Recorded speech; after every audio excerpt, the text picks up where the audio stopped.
America watched in horror as violence unfolded at a political rally in Pennsylvania. Former President Donald Trump was holding a campaign event. A sea of supporters gathered to hear his message. Suddenly, the sharp crack of gunfire pierced the air, transforming the scene from one of political fervor to chaos and fear. One person was killed in the shooting, their life tragically cut short. Several others were wounded, some critically, as bullets ripped through the crowd.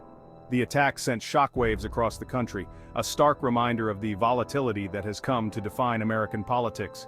The shooting at the Trump rally was a terrifying breach of peace, a moment where political differences escalated into deadly violence. It was a stark illustration of the deep divisions within American society, divisions that have festered and grown in recent years. The incident immediately sparked outrage and condemnation, with leaders from across the political spectrum denouncing the violence. Yet, even as calls for unity rang out, the shooting ignited a firestorm of debate, with accusations and counter-accusations flying between political factions. The shooting was a jarring reminder of the fragility of peace and the ever-present threat of violence in a society as divided as America has become. It was a wake-up call, forcing the nation to confront the consequences of unchecked hatred and the dangerous path of political extremism. The images of that day, the fear in the eyes of those present, the frantic scramble for safety, will remain etched in the collective memory of a nation grappling with its own demons. The shooting at the Trump rally was not an isolated incident, but rather a chilling echo of a past America would rather forget.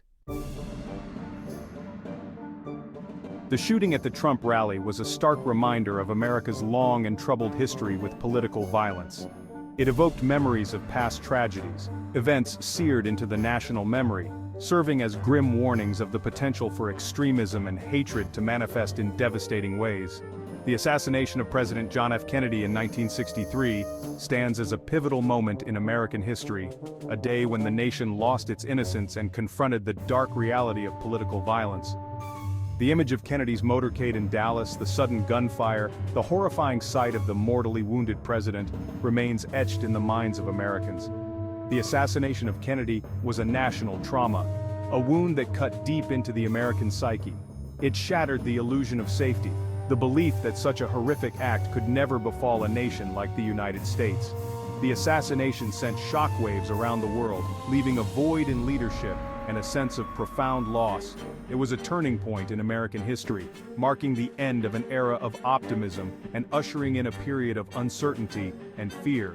The shooting at the Trump rally, while not directly comparable to the assassination of a president, nonetheless evoked the specter of political violence that has haunted America for generations. It raised uncomfortable questions about the state of the nation, the level of division, and the potential for such violence to escalate. The incident served as a stark reminder that the lessons of the past, the pain of previous tragedies, have not been fully learned. A Prophet's Lament, William Branham and the Kennedy Assassination. The assassination of President John F. Kennedy in 1963 sent shockwaves through American society, prompting reactions from all corners of life, including from religious figures like Prophet William Branham. Branham, a prominent mid-20th century Pentecostal minister, was known for his healing revivals and prophetic messages. Deeply affected by the tragedy, Branham shared his heartfelt response to Kennedy's assassination, expressing the grief and sorrow felt by many Americans. Branham's words reflected a profound sadness, not just for the loss of a president, but for the darkness that seemed to be engulfing the nation. Branham, in his sermons, often addressed the moral and spiritual state of the nation. He saw Kennedy's assassination as a symptom of a deeper spiritual malaise, a sign of a nation straying from its founding principles.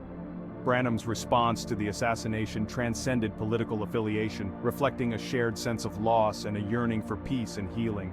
His words, imbued with a sense of sorrow and moral urgency, resonated with many who were struggling to come to terms with the tragedy. Branham's message, like that of many religious leaders at the time, called for introspection, urging Americans to examine their own hearts and to seek a path of righteousness and peace. In his sermon, 63-1124 What Shall I Do with Jesus Called Christ?, he would say these words, "Yes, I don't think no man deserves to die like that. Now Mr. Lincoln didn't deserve to die like that. Mr. McKinley didn't deserve to die like that. Huey Long didn't deserve to die like that. None of them fellows. I don't believe in that. Murders, that's bad. Our boys didn't fight overseas for something like that. Our flag wasn't raised for something like that. We're not American citizens for something like that. No, although our nation is warped and twisted with sin, that's what does these things. That's sin. And I feel real sad about it, that even our own nation would, the hoodlums and so forth in our nation, would do a thing like that. If you can't disagree with a person, right, and take your own stand, and is no reason to kill another man just because of things like that. And them little children know, said. One little fellow said, "Now I don't have nobody to play with me no more. Daddy is gone." See? So I've always thought that would be my state someday. It's almost happened several times, as you know, of being shot in foreign nations, when they've had to hold their bodies over me, keep me from being shot at a distance. So if a man dies like that, but that's the price that's paid, that goes with the glory of different things. See, I think we average about every fourth president, 1 out of 4, is assassinated, and I feel very bad about it. Shame that we'd have such a person in America would do a thing like that. And now, yet, as I said, I disagreed with his politics.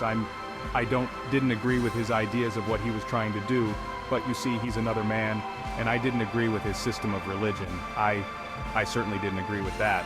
But yet, he was raised that way. That's what it was. As I said, maybe he'd have heard something different. It might have been different. If you can't disagree with a person, right, and take your own stand, and is no reason to kill another man just because of things like that. All these events show that we are living in the end times. This world is not our home. Let's get ready for the soon coming of the Lord.